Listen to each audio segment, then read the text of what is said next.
Assalamu alaikum. Today we'll continue with T.S. Eliot and try to complete this chapter so that tomorrow we can have a live class in which we can clarify some doubts, inshallah. At least that's the plan. Hope it works. Anyway, to give a brief recap, we'll do a brief recap of what we have done so far, where Eliot is concerned. So we understand him as the forerunners of modern criticism, okay, the pioneer of modern criticism, and his established belief that he is a self-professed classicist in literature, royalist in politics, and Anglo-Catholic in religion.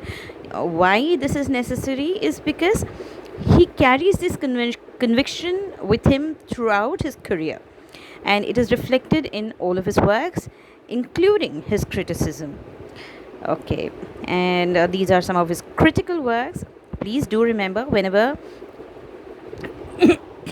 there is there is a question related to what kind of works a person wrote, a writer wrote, be conscious of the terminology used, whether it is a literary work or a critical work. Okay, so it could be fiction, it could be poetry. At the same time, it could also be critical, because what happened was, in the last test, there was this one question on which of which of the following is not a critical work of Coleridge. Coleridge, yes, I think it was Coleridge. And there was a list of critical works, and of course Kubla Khan as well. So you ought to have marked Kubla Khan, whereas most of you had answered it wrong. See, Kubla Khan itself, even though Kubla Khan is Coleridge's work, it is not his critical work. Okay, you have to bear that in mind. So please try to remember the critical works of each writer.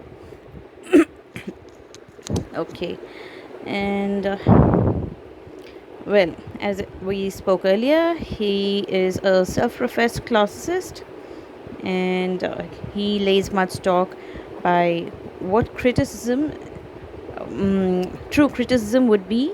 According to him, it would be a disinterested endeavor, okay, disinterested exercise of intelligence. And yes, tradition and historical sense, tradition and historical sense, as in Eliot seemed to consider the historicity of a text of utmost importance, as in historicity of a text, as in not really of historical importance, but then a sense of history in even modern writings. That's the idea of historical sense. It does not mean an old work, an antique piece of writing, but even a modern writing, a contemporary work that carries with it all the resonances of history. Okay, so he compares, or sort of he argues against the stress upon individual talent, saying that tradition is of utmost importance, without which no talent can survive. Right. So he rejects individuality and considers that a certain depersonalization has to be practiced necessarily, so that the poet or the writer is not visible, is not felt in the work. Okay, so he has to efface himself. Effacement, you've heard of the word self-effacement, right? That he has to become invisible. All right, so he feels that a certain depersonalization is necessary to create a work of great quality. Okay, and for that he gives this example of sulfur and carbon dioxide giving you sulfuric acid, and the catalyst, while the acid is formed, the catalyst platinum remains untouched, it remains in its original state. Okay, even though it is necessary for this chemical reaction to take place, it does not undergo any obvious change, right? Obviously, any chemical change at all. So he feels that a poet ought to be like that catalyst who is a necessary tool, a necessary ingredient, a catalyst that brings in all the components required for creating poetry. But in the meantime, in the process, the mind of the poet remains unchanged, remains intact. Of course, it's a very weak argument, because after the creation, most authors profess or believe that every work they write changes them somehow, transforms their belief, their faith, their emotion. It weakens them or strengthens them emotionally somehow. So it's a very weak argument. Nevertheless, it is still quite famous for its novelty, because of the newness with which Eliot presented it. And yes, he was quite against the idea of romantic theory, the romantic theory of self-expression.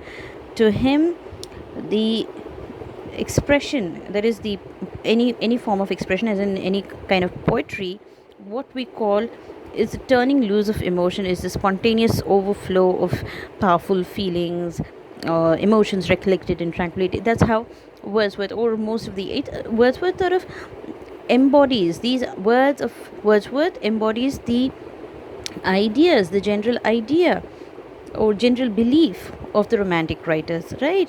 So Eliot argues against this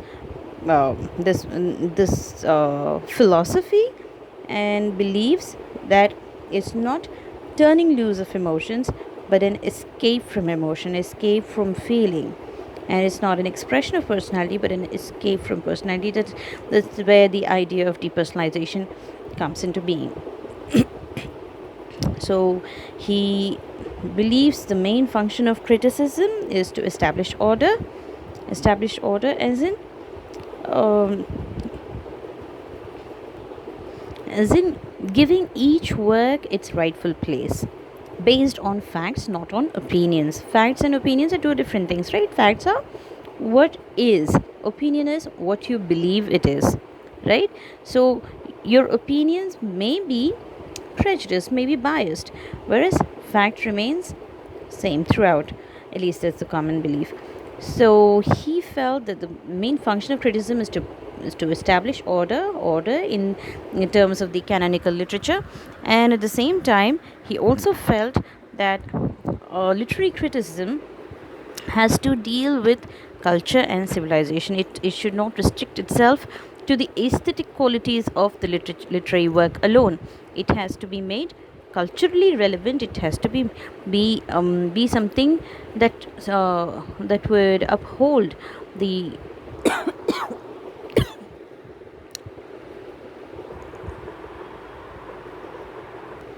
the values in the culture that form the part of civilization.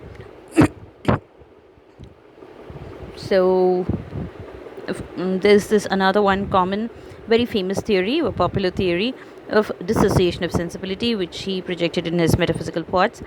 He writes about how a certain dissociation of sensibilities took place, in which thought and feeling were dissociated, and because of this, a certain lack appeared in the realm of poetry, while of the writings, that is the prose writings, flourished. Poetry seemed to have declined. Okay, he in the meantime, he gives example of Donne's experience as to how there is a unification of sensibility, wherein a fusion of emotion with intellect, thought with feeling takes place. And this unification of sensibility is something that he feels is the need of the hour. Then these are some of his popular theories for poetic appreciation, necessary for poetic appreciation: impersonal theory, the unification of sensibility, perfection of the spoken idiom for poetry, formulae of the objective correlative, and yes, he did not approve of judicial or interpretative criticism initially. initially he laid much stock by this, but then later on he retracted his statement and felt that interpretation is valid only when it is not interpretation at all, but putting reader in possession of facts which he would otherwise miss. So the critic's job is to educate the reader. So the aim of criticism is to return to the work of art with improved perception. That should be what a critic should aim for. The critic should aim to educate the reader so that when the reader goes back to the book, to the work, he should be more aware. His perception should be broadened somehow. And we have discussed this as well, art emotion, life emotion, how art emotion seems to outdo life emotion, right? So outlive life emotion, as in life emotion, they seem to be sort of superficial according to Eliot, whereas art emotion seems to be more um, permanent. Not exactly permanent as in extremely permanent, but to some extent they do seem to outlive the life emotion. And yes, he also made this famous distinction between artness and greatness. So to know whether a work is literary work or not, all you have to do is look at its form. Look at its form. Whereas when you are when you, or if when you wish to know whether it is great literature, you have to look at its content. So a work that is aesthetically pleasing, and also has gained much popularity, it need not be great literature. It could be merely artistic. Whereas a great literature would be something that actually holds the kind of content that would improve somehow the reader's mind, the society at large, and the civilization at best. Okay. So, what is mature art?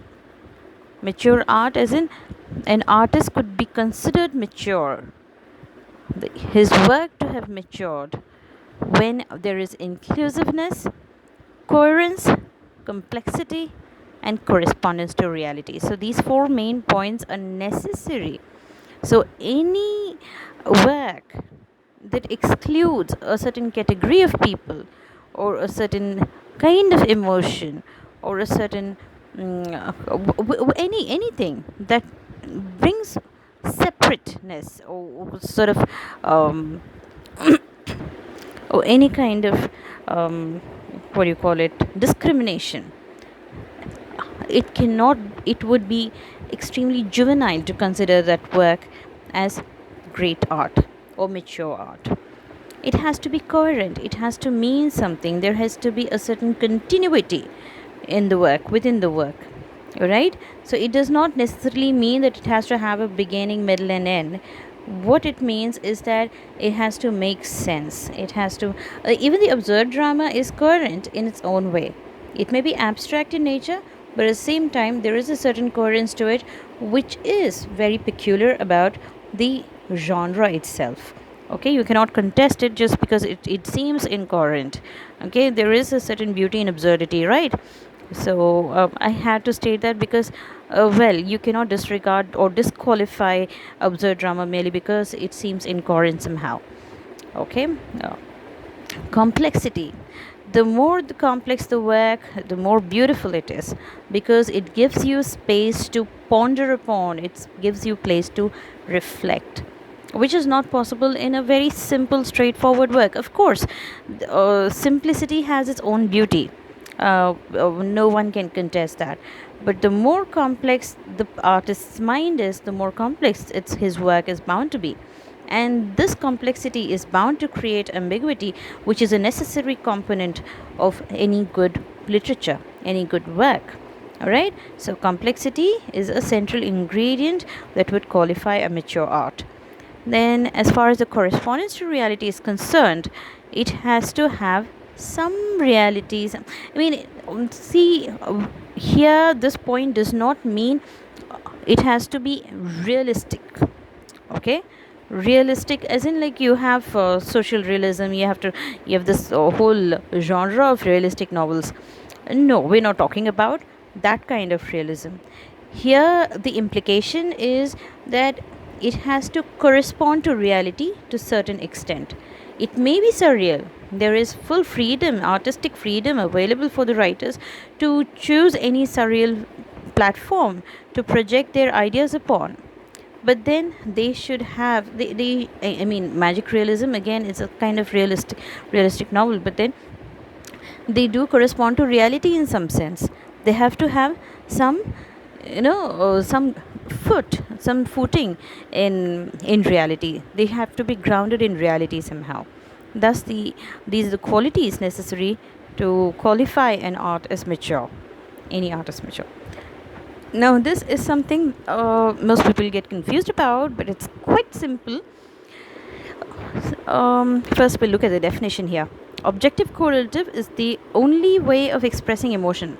Okay, it's sort of a definition given by T.S. Eliot himself in his work Hamlet and His Problems. Okay, so the only way of expressing emotion in the form of art is by finding an objective correlative in other works, a set of objects, a situation, a chain of events, which shall be the formula of that particular emotion, such that when the external acts which must terminate in sensory experience are given, the emotion is immediately evoked. Simply put, objective correlative is the theory that tells you that any emotion needs a vehicle to carry that emotion further to the audience or to the reader. All right, so you see, how does the intensity of the okay, of course, the play, sorry, in a play, for instance, or in novel, for instance, there are sentences, there are dialogues that the actors speak. Now these dialogues can be made intense by the choice of words, by the choice of adjectives. Intense adjectives tend to create a certain intensity in the or sustained sustained silence, or some kind of facial expression where it's a play and the action is visible. A certain emotion can be expressed through various means, through different means. They may be hand gestures, they may be facial expressions, there may be what, some action, some recurring action, maybe a tick, maybe probably a repetition of action. Remember Glass Menagerie? uh, See the glass, if you, I believe you are familiar with Glass Menagerie. See, in the Glass Menagerie, the glass pieces, the beautiful animals that she collects, the glass animals she collects, uh, what do they reflect? They are an objective correlative of the trauma she herself, that is, I believe it's Laura, right? Laura herself has been going through.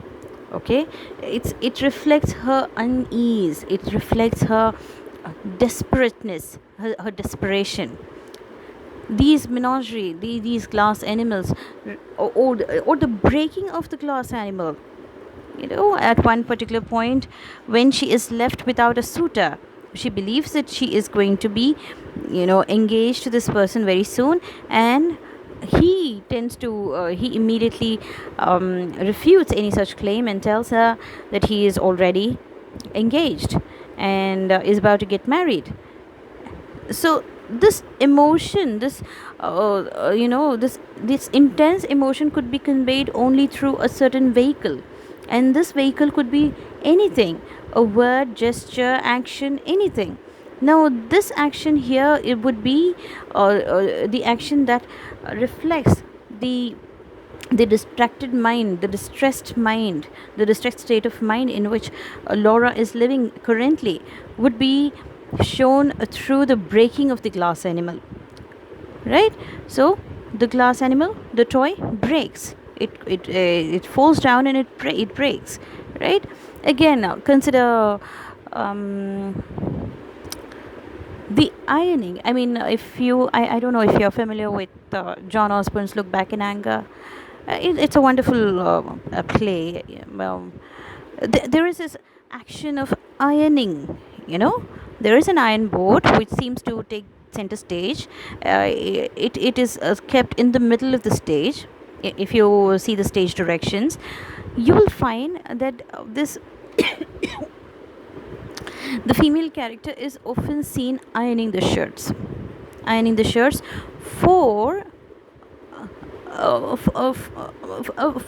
for her partner who's supposed to go for a job interview but never gets to go, right? So these actions or these objects seem to carry a certain emotion that cannot be otherwise expressed through words.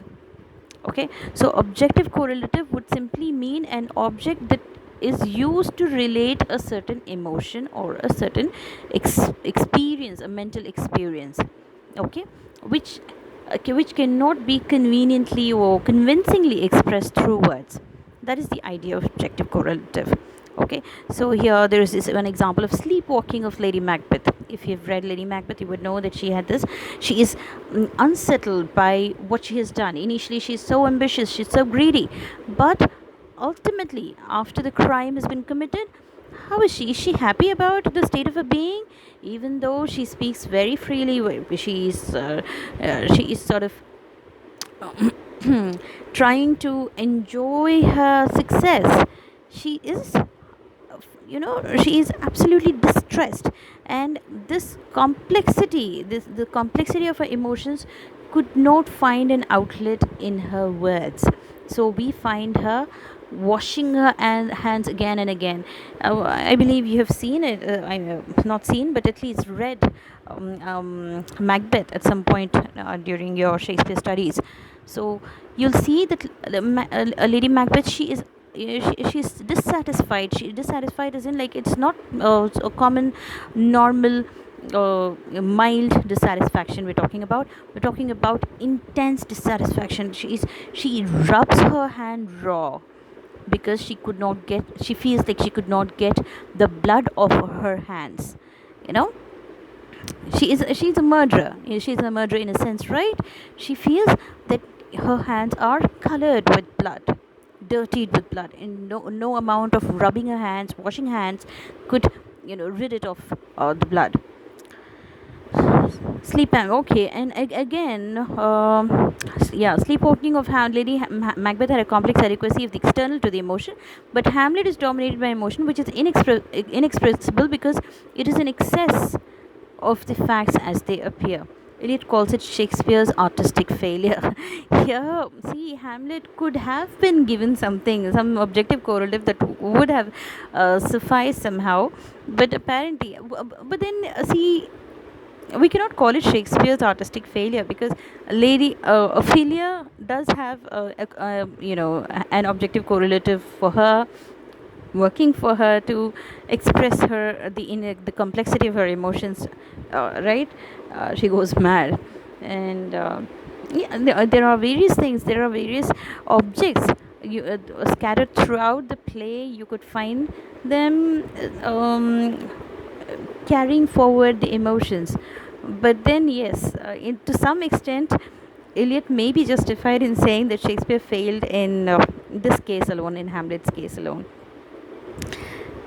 Now, a situation, plot, a set of symbolic object, all of these are Eliot's equivalent of the author's emotion. So poetry, approximation to common language. Now here we come to the point where we discuss the diction of poetry. Eliot claims that while Dante and Dryden restored English verse to the condition of speech, Milton wrote English like a dead language. Well, see, he has very little regard for Milton, and I am totally with him, because Milton's English seems dry of life. Eliot favored prose style in poetry and attacks poetic style in prose. So even though he is okay with poets writing their poems like prose, he abhors any prose that sounds like poetry. Well, to each his own. Um, Speaking of drama, he speaks of some three voices in drama: lyric overheard by reader, dramatic monologue, and drama with imaginary characters. So these three voices in drama seem to be a necessary. He considers them these three most important kinds of voices. Voices as in the voice as is expressed in drama. So one would be the lyric that is heard by the reader, overheard by the reader. Then the other would be the dramatic monologue. Dramatic monologue as in where one person speaks and the other person is present but silent.